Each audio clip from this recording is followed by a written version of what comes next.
ya kan. Kalau ikhlas itu kita sebelum zikir ikhlas, sedang zikir ikhlas, sesudah zikirnya pun harus ikhlas. أعوذ بالله من الشيطان الرجيم بسم الله الرحمن الرحيم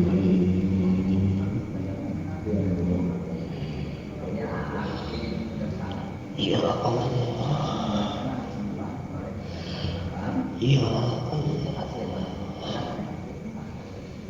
يا الله العظيم الأكبر ومهتم على المخلوق بالأجبار واكفنا جسر كل جسر بحولك وقوتك الأكبر بحق بسم الله العظيم جل الأكبر لا حول ولا قوة إلا بالله العظيم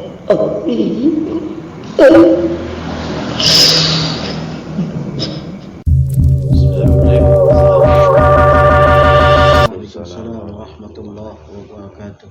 Salam hangat kepada sahabat-sahabat Al-Qaromah dimanapun Anda berada. Alhamdulillah pada kesempatan ini kita ngaji lagi bersama guru kita Pak Ustadz Nasrullah. Tanpa berbincang lama-lama, kita langsung tanyakan aja. Pak Ustadz, saya mau nanya bagaimana cara kita zikirnya yang benar-benar zikir menuju Allah tuh yang seperti apa Pak Ustadz? Mungkin Pak Ustadz bisa bimbing kita cara zikir yang benar-benar. Kebanyakan orang baru zikir 2 hari atau 3 hari, orang merasa udah sakti aja gitu. Nah itu bagaimana tuh Pak Ustadz? Silakan Pak Ustadz. Assalamualaikum warahmatullahi wabarakatuh. Waalaikumsalam warahmatullahi wabarakatuh. Alhamdulillah wassalaman ala ba'da. Sahabat-sahabatku yang dicintai oleh Allah Subhanahu wa taala. Zikir itu kan menyebut nama Allah, menghadirkan Allah. Jadi kalau orang berzikir itu tujuannya kesaktian, ya salah jalan ya. Jadi ada orang zikir yang mengaku sudah sampai kepada Allah, atau sudah makrifat, atau sudah sampai pada tataran hakikat. Ini malah diragukan ya, karena ini pun terjadi kan ketika zaman dulu. Ini kan tipu daya iblis laknatullah. Ini semua tipu daya semua ya. Iya, si Abdul Qadir Jailani sendiri kan datengin oleh iblis, ya kan? Cukup ibadahmu, ya. Iya. Kayak gitu. Itu kan karena apa namanya? Kemudian dijamin masuk surga, Iya. segala macam gitu. Itu tipu daya setan ya. Tipu daya. Gitu. Nah, itu bagaimana cara kita zikirnya lebih menuju ke Allah tuh bagaimana caranya? Ada prosesnya. Jadi ada proses dari awal biasanya. Jadi proses awalnya itu kita harus melewati 3 tahap. Yang pertama adalah tahalli. Yang kedua adalah tahalli. Yang ketiga adalah tajalli.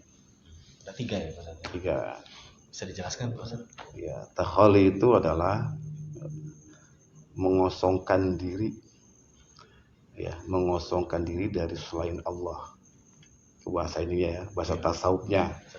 Tapi kalau orang awam nih, ya kan, kita umpamanya ente sudah meninggalkan minum-minuman keras, itu udah tahalli. Gitu. Ente tidak mau tadinya hobinya umpamanya berbuat jelek, ya, itu udah tahalli. Itu udah masuk fase pertama. Iya, masuk fase pertama, iya kan. Walaupun dalam tasawuf ada inabah, ada aubah, gitu kan, gitu. Tapi itu termasuk tahalli. Jadi mengosongkan diri dari selain Allah, meninggalkan perbuatan-perbuatan jelek lah. Itu udah Udah tahalli namanya. Tahalli. Tahalli. Yang kedua adalah tahalli. Tahalli. Ya, yaitu menghias diri. Ya, tadi kita zikir, ya kan 1 jam dengan sholatnya, ya kan dengan tahajudnya. Ini namanya tahalli. Ya kan, berzikir, sholat maghrib, ya kan, sholat zuhur itu tahalli. Ya, menghias diri. Ya, Dengan zikir-zikir dan mendekatkan diri kepada Allah. Nah, itu namanya tahalli. Atau lagi tajalli, ya kan. Dari tajalli itu namanya zahirul. Jadi apa? Zahir sifat. Jadi Allah menampilkan sifat-sifatnya. Kalau bahasa awamnya mungkin, ya kan, melihat sifat-sifatnya Allah ada pada makhluknya, gitu, ya kan. Umpamanya contohnya, ya kan. Contohnya ini istri nih.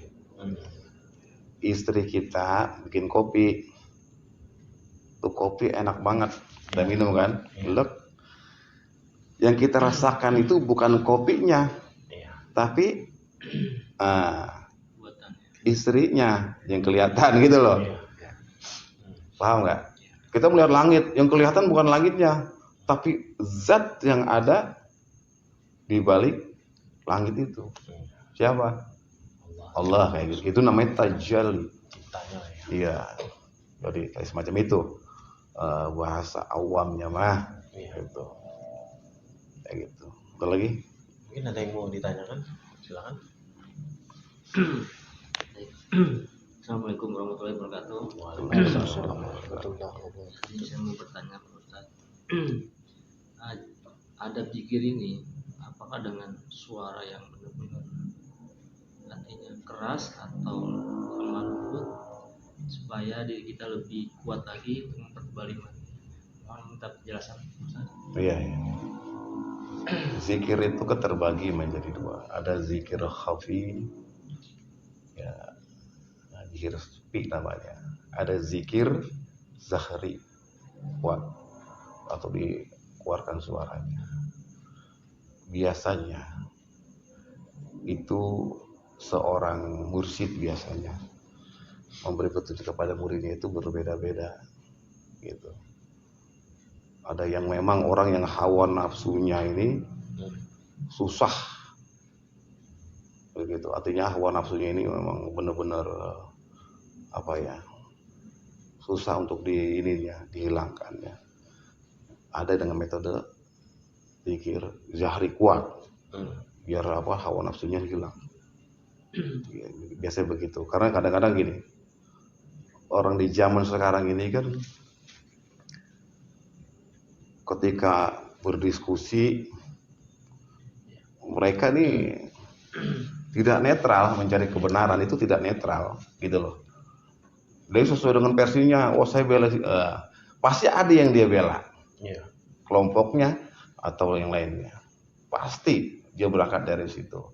Ketika dia berbicara sesuatu tidak netral, ada hawa nafsu di situ. Pesawat. Iya. Dan tidak akan pernah ketemu diskusi, ya kan? Yang ini pakai hawa nafsunya, yang ini pakai hawa nafsunya. Makanya al-istiqlalul uquli bi idrakil masalih wal mafasid. Kebebasan berpikir tanpa terikat oleh apapun, gitu. Hawa nafsu apapun akan menemukan kebaikan dan kebenaran, kebaikan dan kerusakan, bisa membedakan. Nah, kalau istilahnya orang sudah membela, ini susah untuk melihat mana mafsadanya, mana masalahnya. Tidak akan kelihatan. Ya kan? Makanya di forum-forum kalau orang diskusi tidak akan pernah ketemu. Akan beradu. Iya, kenapa? Karena berangkatnya tidak merdeka pikirannya. Gitu loh, tidak mereka dari selain Allah, gitu loh. Mereka membela golongannya, partai segala macam. Nah, ketika diskusi ya udah, gitu. Jadi udah kayak advokatnya masing-masing gitu, kayak gitu. Doa tidak akan pernah ketemu kapanpun. Diskusi tidak akan pernah ketemu sampai kapanpun, sampai kiamat pun tidak akan ketemu. Nyampe berarti ya. Iya, tapi kalau dia diskusinya biidrokil, ya kan, biistiklalil ukul, ya kan, dengan kemerdekaan berpikir, merdeka dari selain Allah, insya Allah akan ketemu dan bisa membedakan mana masalah, mana masalah. Iya, yang terjadi kan, ya, tahu sendiri kan, Iya. ya merasa benar sendiri, merasa ini, merasa paling bisa, merasa ahli politik, merasa ahli pengamat, ahli analis. Padahal kita lihat, semata-mata mereka membela kelompoknya sendiri masing-masing, kayak semacam itu kira-kira. Itu Pak. Iya. Nah itu yang harus dicabut, hawa nafsu itu yang harus dicabut. Kalau itu sampai ke akarnya harus zikir jahri itu kalau seorang murus itu. Tapi dari bagaimana kondisinya biasanya sih. Gitu. Tapi yang susah yang semacam itu, orang-orang itu harus ikuti tasawuf, harus bisa melihat kebenaran dari ya indallah, ya dari sisi Allah. Bagaimana sebuah kebenaran, al-haqqu min rabbikum. Nah itu penggaliannya, itu elaborasinya, istimbatil hukminya itu harus memang harus sudah benar gitu. Harus orang-orang yang ar-rasihuna fil ilm, orang-orang yang mendalami tentang keilmuan semacam itu Pak. Ada lagi Pak yang mau ditanyakan? Assalamualaikum warahmatullahi wabarakatuh. Waalaikumsalam warahmatullahi wabarakatuh. Saya mau bertanya Pak Ustadz, bagaimana caranya menawan hawa nafsu ketika lagi zikir, biar kita tidak mengingatkan dunia, hanya zikir ikhlas kepada Allah Subhanahu wa Ta'ala. Zikir ikhlas. Iya. Jadi zikir ikhlas itu seumur hidup. Gitu. Itu metodenya tadi sudah dikatakan.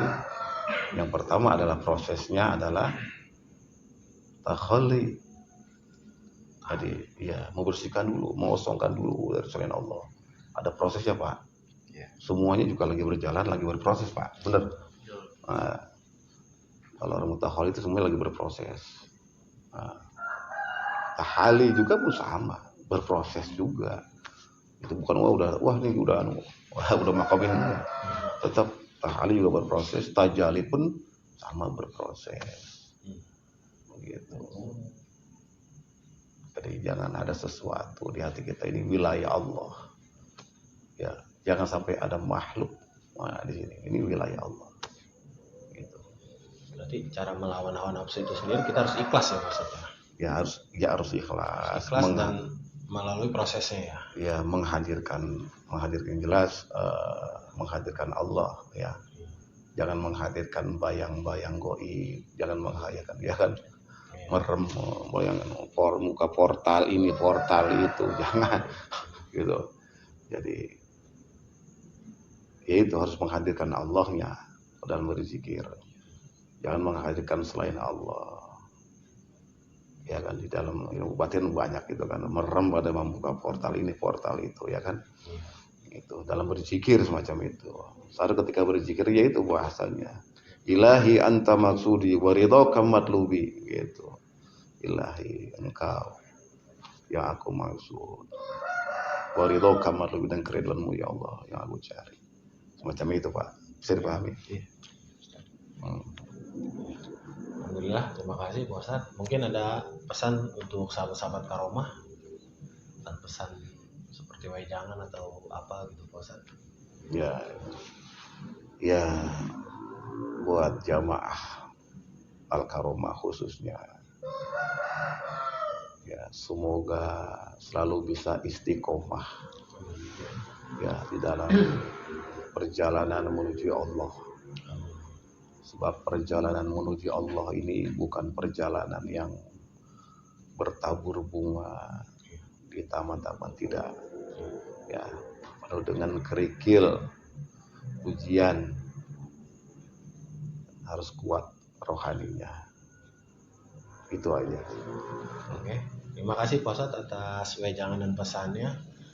Oke, kepada sahabat-sahabat Karomah, sekian dulu video yang baru saja Anda tonton. tonton. Mudah-mudahan kita semua selalu dalam lindungan Allah dan selalu masih di jalan menuju Allah. Terima kasih. Wassalamualaikum warahmatullahi wabarakatuh. Salam sahabat Karomah. Assalamualaikum warahmatullahi wabarakatuh. Warahmatullahi wabarakatuh.